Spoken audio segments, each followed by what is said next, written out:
एक बंदर का ऐसा बलिदान जिसने एक राजा की सोच बदल दी। एक जंगल में नदी किनारे मीठे और रसीले आमों का वृक्ष था। आमों का लुत्फ उस वृक्ष पर रहने वाले बंदर उठाते थे। बंदरों के समूह का चतुर मुखिया गर्मी की शुरुआत में नदी के ऊपर फैली टहनियों पर लगे बौर नष्ट करवा देता। वह कहता, यदि इन टहनियों पर आम लगकर नदी में गिरे तो मानवों तक पहुंच जाएंगे, फिर वे इस वृक्ष के सारे फल ले जाएंगे। हालांकि एक साल कुछ बौर रह गए, उनमें आम लगे और वे पानी में गिरे। वे जिन मछुआरों को मिले उनके मुखिया ने कुछ आम राजा को भेंट किए। राजा ने भी इतने रसीले आम पहले कभी नहीं खाए थे।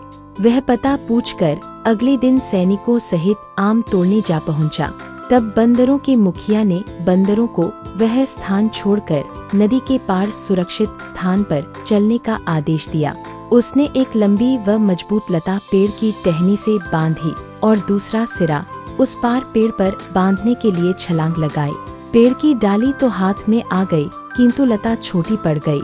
तब लता को तानते हुए उसने शेष हिस्से पर अपना शरीर रस्सी की भांति तान लिया।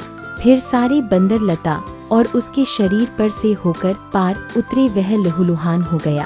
अंत में एक दुष्ट बंदर ने, जो स्वयं मुखिया बनना चाहता था, उसे जोर से धक्का मारा। वानरराज का हाथ डाली से छूटा और पत्थर पर गिरने से उसकी मृत्यु हो गई। राजा यह सब देख रहा था। बंदरों के मुखिया का ऐसा आत्म बलिदान देख उसने सैनिकों को वहां से लौटने का आदेश दिया और कभी भी किसी प्राणी को न सताने की शपथ ली। अच्छाई अंततः अपना प्रभाव दूसरों पर छोड़ने में कामयाब होती है। यदि जीवन में एक बुरा व्यक्ति भी हमारी अच्छाई को देखकर सुधर जाए तो जीवन सफल मानना चाहिए।